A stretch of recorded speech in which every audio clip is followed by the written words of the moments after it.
কার ঘর পড়া গেছে উনি আপনার কি হয়? আমার মেয়ে জামাই জামাই ঘর জামাই ঘর জামাই ঘর 5 বছর। আমি ভাই আগে করে মাখারে আমার কলজা হারিয়ে যায় রে আমার ভাই একটা মাইয়া আমার। নোয়াখালী টাইমস, দৃষ্টি জুড়ে বাংলাদেশ। নোয়াখালী জেলার সোনাইমুড়ি উপজেলার বাগপাছড়া গ্রাম শহীদ রুহুল আমিন নগর একটি বাড়িতে এই ভয়াবহ অগ্নিকাণ্ডের ঘটনা ঘটে। এতে করে পরিবারের মানুষের ক্ষয়ক্ষতি হয় নাই, তবে হচ্ছে কি আসবাবপত্র সহ অন্যান্য জিনিসের খুবই মারাত্মকভাবে ক্ষতিগ্রস্ত হয়েছে।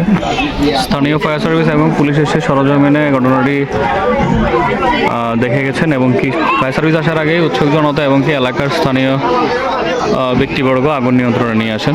তবে কারো কোনো ক্ষয়ক্ষতি হয় নাই, শুধু আসবাবপত্র সহ অন্যান্য জিনিসের ক্ষতিগ্রস্ত হয়েছে এবং এটা ধারণা করা যাচ্ছে এবং কি স্থানীয় যারা প্রত্যক্ষদর্শী তাদের মতে যতটুকু জানা গেছে সেটা বিদ্যুৎ শর্ট সার্কিট হয়ে বিদ্যুৎ থেকে অগ্নিকাণ্ডের সূত্রপাত হয় এবং পরবর্তীতে পাকঘরের সিলিন্ডার ব্রাস্ট হয়ে বাকি অগ্নিকাণ্ডের ভয়াবহ রূপ নেয়।